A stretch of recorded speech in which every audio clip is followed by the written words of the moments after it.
Once upon a time, I had a student that had once been my favorite student. The student was aware of how much I cared for him, and, as a result, he started to push boundaries. Where he had once been eager to please me, he was now attempting to be the class clown and push my mood to see just how much I cared about him.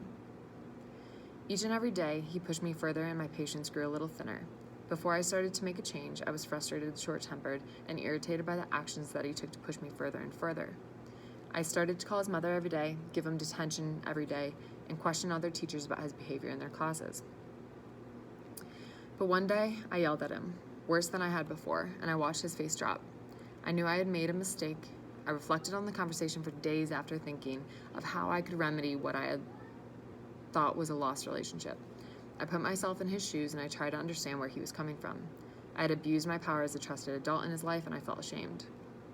I came back to school after a long weekend, pulled him during an advisory. I spoke to him with kindness and understanding. I wanted to know what was going on in his life, how he felt about school, and I apologized for the conversation we had had the last time that we were together. I told him that I wanted the best for him and that I believed in him every step of the way.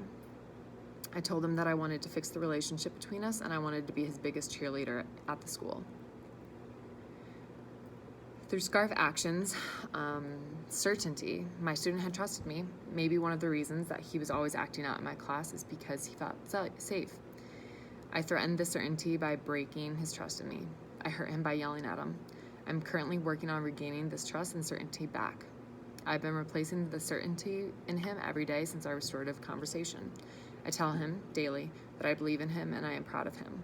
I want him to have that certainty in our relationship again. And because of this, because of me breaking that certainty in his life, it damaged our relationship. I may have been a safe place for him, and that safe space will take some time to rebuild. In this way, I want to encourage the relatedness between us as well.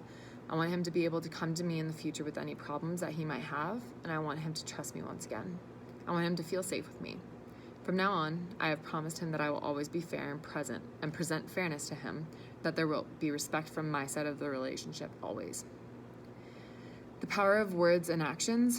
What I did was, I love the idea of words being used as bullets or seeds in order to cut a student down or help them grow. I cut my student down when I yelled at him. He took it to heart and it damaged him and our relationship immensely. However, I then used my words to help him grow, to heal the wounds that I had inflicted originally.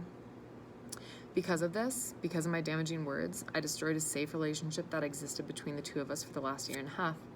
I'm hoping by using my words as seeds, I can foster that relationship into something better than it was before. Since our restorative conversation, I have seen a difference in the amount of respect that he shows me within the classroom and outside of the classroom. The student has continued to participate in class, work hard, and show respect towards me.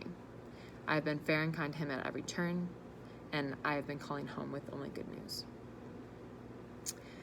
For culture as lived experiences and actions. During our restorative conversation, I asked him what he needed from me as his teacher to make our relationship better. I asked him how he would best learn in my class, how I could respond in order to help him best. And because of this, he told me that he needed time to heal, that he needed respect, and that he needed to be seated away from certain scholars in the classroom, and that he needed me to inform his mother whenever he had done something right in class. I have followed all of these things and it has helped our relationship so much. For CLRT, I feel that every day in my classroom, students are aware of the importance of their place in the school, the community, and my heart. I have encouraged my students to embrace and be proud of their bilingual abilities and to love and respect their culture. The same goes for the student. And because of this, not only have I earned the respect from the student who I damaged with my words, but it has helped me with all of my relationships with students.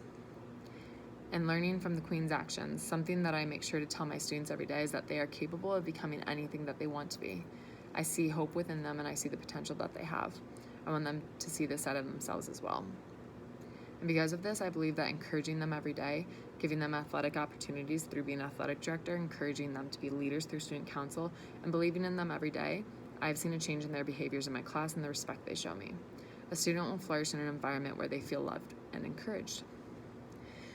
Finally, my student and I came to an understanding. It has been a few weeks and I have seen a remarkable change in his behavior. I see him respecting myself and those around me, trying his best in school and trying to make me proud. I call his mother with good news often, and I have rewarded him with letters of positivity and love. I know that the relationship between us will continue to grow with love and respect. And ever since that day, we have continued to develop a better relationship than before, and the respect between us is blossoming.